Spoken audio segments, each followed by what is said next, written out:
ఇప్పట్లో తెలుగు రాష్ట్రాల సీఎంలు భేటీ కాబోతున్నారు. హైదరాబాద్ ప్రజాభవన్లో రేవంత్ రెడ్డి, చంద్రబాబు సమావేశం అవుతున్నారు. రెండు తెలుగు రాష్ట్రాల సీఎంల భేటీలో 10 ఏళ్ల పంచాయతీకి తరపడే ఛాన్స్ ఉందా అంటే ఉందనే సమాచారం వస్తోంది. అయితే ఏపీ సీఎం చంద్రబాబు ముందు తెలంగాణ సీఎం రేవంత్ రెడ్డి ప్రముఖంగా 6 డిమాండ్లను పెట్టుకున్నట్లుగా సమాచారం. రాష్ట్ర ఏర్పాటు తర్వాత ఏపీలో కలిపిన 7 మండలాలను తిరిగి తెలంగాణలో చేర్చాలని డిమాండ్ చేయనున్నారు. ఏపీలో ఉన్న తీర ప్రాంతంలో తెలంగాణకు వాటా కావాలని కోరే ఛాన్స్ ఉంది. అలాగే టీటీడీలో ప్రాధాన్యత వాటాను కూడా తెలంగాణ ప్రభుత్వం కోరుతోంది. అలాగే కృష్ణా జలాల్లో అంతర్జాతీయ నీటి పంపిణీ సూత్రం ప్రకారం క్యాచ్మెంట్ ఏరియా నిష్పత్తిలో 5/58 టీఎంసీల వాటాను సైతం తెలంగాణ సీఎం కోరనున్నారు. అలాగే తెలంగాణ విద్యుత్ సంస్థలకు బకాయి ఉన్న 24,000 కోట్లను వెంటనే చెల్లించాలని డిమాండ్ చేయబోతున్నారు.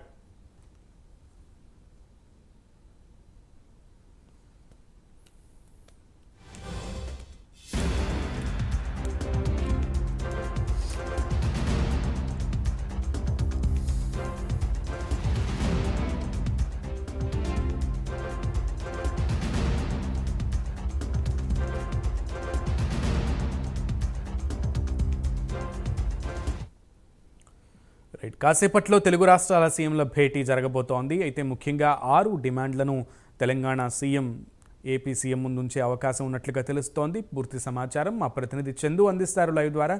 చందు. సునీల్, మరి కాసేపట్లోనే ప్రజాభవన్లో రెండు రాష్ట్రాల ముఖ్యమంత్రులు భేటీ అవబోతున్నారు. వారితో పాటు ఏపీ నుంచి 3 మంత్రులు, అదేవిధంగా తెలంగాణ నుంచి 3 మంత్రులు కూడా హాజరు కాబోతున్నారు. వీరితో పాటు ఇరు రాష్ట్రాల సీఎస్లు, మిగతా అధికారులు కూడా పార్టిసిపేట్ చేస్తున్నారు. ముఖ్యంగా చూసినట్లయితే గత 10 ఏళ్లుగా విభజన సమస్యలన్నీ కూడా పెండింగ్లోనే ఉన్నాయి. ఈ సమస్యలకు పరిష్కారం ఇప్పటివరకు లభించలేదు. కొన్ని మాత్రమే ఆ సమస్యలు పరిష్కారమయ్యాయి. ఈ నేపథ్యంలో ఇటీవలే ముఖ్యమంత్రులుగా ఎన్నుకోబడ్డటువంటి చంద్రబాబు నాయుడు ఏపీ నుంచి, అదేవిధంగా తెలంగాణ రేవంత్ రెడ్డి ముఖ్యమంత్రి ఇద్దరు కూడా పరస్పరం సహకరించుకొని రాష్ట్రాలు అభివృద్ధి చెందేలా ఈ విభజన సమస్యలకు చెక్ పెట్టాలని కూడా భావించారు. అందులో భాగంగానే ఇరువురు లేఖలు రాసుకున్నారు. ఈరోజు ఇద్దరు కూడా భేటీ కాబోతున్నారు. ప్రధానంగా చూసినట్లయితే ఏపీ ప్రభుత్వం ముందు 6 డిమాండ్లను, అంటే కొత్త డిమాండ్లను ఈ తెలంగాణ ప్రభుత్వం పెట్టబోతుంది. ప్రధానంగా చూసినట్లయితే భద్రాచలం సంబంధించి ఏదైతే గతంలో రాష్ట్ర విభజన సమయంలో 7 మండలాలు ఏపీలోకి వెళ్ళాయో ఆ మండలాలను తిరిగి ఇక ప్రభుత్వం అయితే కోరుతున్న పరిస్థితి కనిపిస్తోంది. మరోవైపు చూసినట్లయితే భద్రాచలం నియోజకవర్గం, అంటే భద్రాచలం రూరల్ మండలంలో 5 గ్రామ పంచాయతీలు ఏపీలో ఉన్నాయి. ఈ 5 గ్రామ పంచాయతీలకు సంబంధించినటువంటి ప్రజలంతా కూడా గత 10 ఏళ్లుగా తమను ఏపీ తెలంగాణలో కలపాలి, ఏపీ నుంచి విడదీయాలని చెప్పి కూడా వాళ్ళు కోరుతున్నారు. ఆందోళన కూడా చేస్తున్న క్రమంలో ఖచ్చితంగా 5 గ్రామ పంచాయతీలు తెలంగాణలోనే కలపాలనేటువంటి డిమాండ్ను కూడా ప్రభుత్వం లేవనెత్తబోతుంది. మరోవైపు చూసినట్లయితే ఏపీలో 1000 కిలోమీటర్ల మేర తీర ప్రాంతం ఉంది. ఈ ముఖ్యంగా అందులో కూడా తెలంగాణ భాగం కావాలని కూడా కోరుకుంటున్నట్టుగా మనకు తెలుస్తూ ఉంది. ఇక మరోవైపు చూసినట్టయితే తెలంగాణలో ఓడరేవులు అయితే లేవు కాబట్టి కృష్ణపట్నం, అదేవిధంగా గంగవరం, మచిలీపట్నం ఈ పోర్టుల్లో కూడా ఆ వాటా కావాలని కూడా ప్రభుత్వం కోరబోతున్నట్టుగా తెలుస్తోంది. ఇక మరోవైపు చూసినట్టయితే ఇప్పటికే ఏపీ నుంచి తెలంగాణ విద్యుత్ సంస్థలకు దాదాపు 24,000 కోట్ల రూపాయలు రావాలని చెప్పి తెలంగాణ ప్రభుత్వం వాదిస్తూ ఉంది. అయితే తెలంగాణ 7,000 కోట్లు ఏపీకి ఇవ్వాలని కూడా ఏపీ ప్రభుత్వం చెప్తా ఉంది. అయితే ఖచ్చితంగా 7,000 కోట్లు తాము చెల్లిస్తాము, ముందు 24,000 కోట్లు మాకు ఇవ్వండి అని చెప్పి కూడా తెలంగాణ ప్రభుత్వం కోరబోతున్నట్టుగా కూడా మనకు తెలుస్తూ ఉంది. మరోవైపు చూసినట్టే రెండు తెలుగు రాష్ట్రాల మధ్య నీటి వివాదం గత 10 ఏళ్లుగా కొనసాగుతూనే ఉంది. రాష్ట్రం విభజన జరిగినప్పటికీ కూడా నీటి వాటాలు తేల్చాలని ఇప్పటికే ఇరు రాష్ట్రాలు కోరుతున్నాయి. ఇప్పటికే కృష్ణానది రివర్ మేనేజ్మెంట్ బోర్డు ఏర్పాటైంది. ఆ బోర్డు ద్వారా కూడా అనేకసార్లు ఆ సమస్య పరిష్కారానికి అధికారులు కావచ్చు, మంత్రులు కూర్చొని మాట్లాడినప్పటికీ కూడా ఇప్పటికి సమస్య అయితే అలాగే ఉండిపోయింది. ముఖ్యంగా కృష్ణానది జనాల్లో 811 టీఎంసీల నీటిలో ఇప్పటికే 299 టీఎంసీల నీటి వాట తెలంగాణ ఉంది. అయితే ప్రస్తుతం అయితే ఏదైతే 554 టీఎంసీల నీటిని తమకు ఇవ్వాలని కూడా ఇప్పుడు తెలంగాణ ప్రభుత్వం కోరుతా ఉంది. ప్రధానంగా చూసినట్టయితే 9th, 10th షెడ్యూల్ సంబంధించి కూడా విభజన సంబంధించి ఇంకా పెండింగ్లోనే ప్రధానంగా 9th షెడ్యూల్లో ఉన్నటువంటి దాదాపు 68 సంస్థలకు సంబంధించి ఇప్పటికే షీలా భీడే ఆధ్వర్యంలో కమిటీ వేశారు. కమిటీ కూడా రిపోర్ట్లు ఇచ్చింది. వాటిలో ఏకాభిప్రాయంతో తెలంగాణ ప్రభుత్వం ఉంది. కానీ ఒక 23 సంస్థల విషయంలోనే ఇంకా ఏకాభిప్రాయం రాలేదు.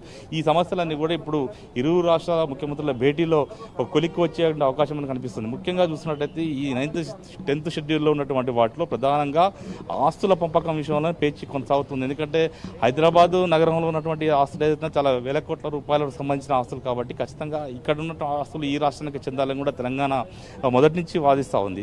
అయితే ఎక్కడ ఆస్తులు ఎక్కడ పంచుకోవాలనే విధానం ఇప్పుడు తెలంగాణ కోరుతుంది. కానీ ఏపీ ప్రభుత్వం మాత్రం ఖచ్చితంగా తెలంగాణలో ఉన్నటువంటి ఆస్తుల్లో తమకు వాటా ఇవ్వాల్సిందే అని చెప్పి పట్టుబడుతోంది. గతంలో ఏదైతే గత ముఖ్యమంత్రి కేసీఆర్ అదేవిధంగా ఏపీ ముఖ్యమంత్రి జగన్ ఉన్నప్పుడు కూడా ఒకసారి భేటీలో కూర్చున్నప్పటికీ కూడా ఈ అంశాలపై ఒక క్లారిటీ అయితే రాలేకపోయారు. మరోవైపు ఇరు రాష్ట్రాల సిఎస్లు మీటింగ్ ఏర్పాటు చేసుకున్న సమయంలోనూ వీటికి పరిష్కారం చూపలేకపోయారు.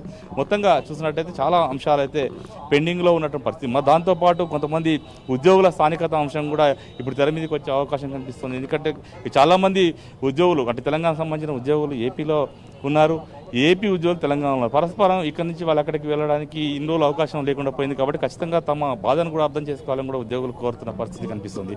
మొత్తంగా చూసినట్టయితే చాలా పెండింగ్ అంశాలన్నీ కూడా ఈరోజు చర్చకు వచ్చే అవకాశం కనిపిస్తుంది. ఇరు రాష్ట్రాల ముఖ్యమంత్రులు కూర్చుంటున్నారు కాబట్టి అత్యంత సన్నిహితంగా ఉన్నటువంటి ముఖ్యమంత్రులు కాబట్టి ఖచ్చితంగా తమ సమస్యకు పరిష్కారం దొరుకుతుందని కూడా ఇరు రాష్ట్రాల ప్రజలైతే ఆశాభావాన్ని వ్యక్తం అయితే చేస్తున్నారు. రైట్ చందు, అయితే కీలకంగా చెప్పాలంటే ఇప్పుడు ఏదైతే పోలవరానికి సంబంధించి ముంపు ప్రాంతాలు ఏవైతే ఏపీలో ఉన్నాయో అవి తీసుకురావడానికి ప్రేరణ కల్పించింది కూడా ఆనాడు చంద్రబాబు నాయుడే ఖచ్చితంగా మొండు పట్టుపట్టి కేంద్రం నుంచి ఆ 7 మండలాలని తెలంగాణ నుంచి ఆంధ్రాలో కలిపే ప్రయత్నం చేశాను. నిన్నగాక మొన్న కూడా ఆయన ప్రజల ముందు చెప్పినటువంటి విషయం ఇప్పుడు మనం గుర్తు చేసుకోవాల్సినటువంటి విషయం. ఈ నేపథ్యంలో అంత మొండి పట్టి ఆంధ్రాలో కలిపినటువంటి 7 మండలాలను తిరిగి తెలంగాణకి ఇచ్చేటువంటి అవకాశంలో సానుకూల పవనాలు వేస్తాయని అనుకోవచ్చా? చంద్రబాబు ఆ విషయంలో ఒప్పుకునే అవకాశం ఉండకపోవచ్చు కదా. సో అలానే ఇంకా చాలా సమస్యలు ఉన్నాయి. కృష్ణా జలాల విషయాలు కూడా అట్లానే అనుకోవాలి మనం. కృష్ణా జలాల విషయంలో కూడా అదే సందిగ్ధత ఉండే అవకాశం ఉంది. ఈ విషయాల్లో సానుకూల పవనాలు వేస్తాయి అనుకోవచ్చా?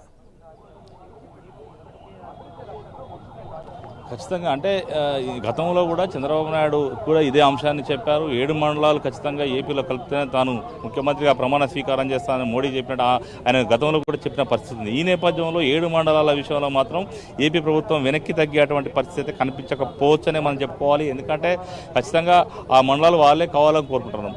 అయితే ఇందులో ప్రధానంగా 5 గ్రామ పంచాయతీలు ఏవైతే ఉన్నాయో అవి మాత్రం తెలంగాణలో కలిపేందుకు ఒప్పుకునేటువంటి అవకాశాలు స్పష్టంగా కనిపిస్తాయి. ఎందుకంటే అవి భద్రాచలం రూరల్ మండలంలో ఉన్నటువంటి ఎడపాక్ కావచ్చు, అదేవిధంగా పురుషోత్తమాయపట్నం, మరికొన్ని గ్రామాలు. ఈ గ్రామాలు తెలంగాణ రూరల్ మండలం భద్రాచలం రూరల్ మండలం ఉన్నాయి కాబట్టి ఆ పంచాయతీలు మాత్రం తెలంగాణకు ఇచ్చే అవకాశం కనిపిస్తుంది. ఎందుకంటే చాలా కాలంగా భద్రాచలంలో ఒక డంపింగ్ యార్డు కూడా లేని పరిస్థితి. ఇలా డంపింగ్ అంతా కూడా గోదావరిలో వదిలిపెట్టే పరిస్థితి ఉంది. కాబట్టి ఖచ్చితంగా ఆ గ్రామాలు కనుక ఉన్నట్టయితే కొంత ఇబ్బందికరంగా ఉండదు అనేది అక్కడ ప్రజల వాదన. కాబట్టి ఆ 5 గ్రామ పంచాయతీలు మాత్రం తెలంగాణలో కలిపేందుకు ఒప్పుకునే అవకాశాలు అయితే కనిపిస్తున్నాయి. ఇక మరోవైపు నీటి వాటాలకు వచ్చినట్టయితే ఇప్పటికే బచావత్ ట్రిబ్యునల్ కావచ్చు, ఇటు విజేష్ కుమార్ ట్రిబ్యునల్ లాంటి గతంలో వేసినప్పటికీ కూడా సమస్య అయితే పరిష్కారం నోచుకోలేదు. కాబట్టి ఖచ్చితంగా అంటే ఇప్పుడు ఏదైతే తెలంగాణ అడుగుతున్నటువంటి 50% వాటాను కూడా ఏపీ ప్రభుత్వం ఒప్పుకుంటుందనే క్లారిటీ అయితే మనకు కనిపించడం లేదు. ఎందుకంటే నీటి వాటాల విషయంలో ఇప్పటికే గతంలో ఇటు ఏపీ తెలంగాణ మధ్య ఘర్షణపూరిత వాతావరణం నెలకొంది. గతంలో నాగార్జున సాగర్ లాంటి ప్రాజెక్టు మీద ఒక యుద్ధ వాతావరణం కనిపించింది. తెలంగాణ పోలీసులు అటు ఆంధ్ర పోలీసుల మధ్య ఇలాంటి